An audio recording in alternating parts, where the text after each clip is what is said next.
Здравствуйте, уважаемые зрители моего канала. Сегодня я вам хочу показать очередную мегастройку нашего веселого городка. Дорога на улице Львовой. Отсыпали, как видите, щебнем, который у нас воруют, как бы весь щебень стащили автомобилями.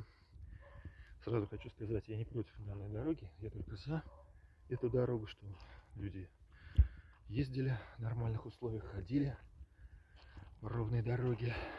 Но мое мнение таково, что эту дорогу в ближайшую весну смоет.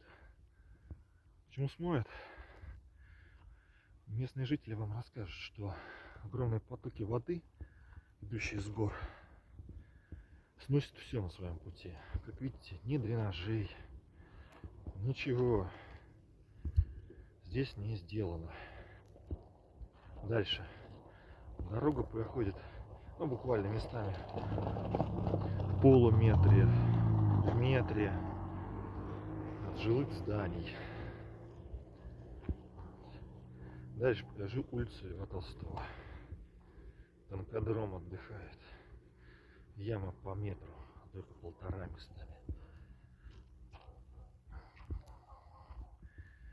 Как вы думаете, сколько отмоют денег на этом участке дороги за тонкий слой черного асфальта? Я думаю, несколько миллионов рублей. Но жизнь жителей ни капли не улучшится от этого.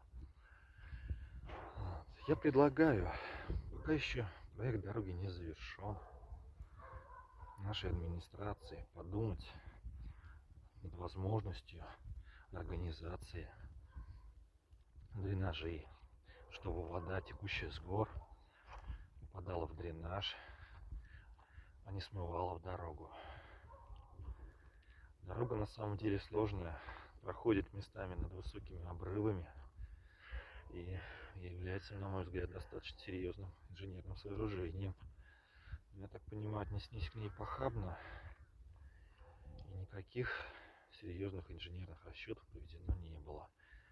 Просто бросили немножко щебня и бросят немножко черной субстанции. Подписывайтесь на мой канал, ставьте лайки. Вместе мы чего-то добьемся.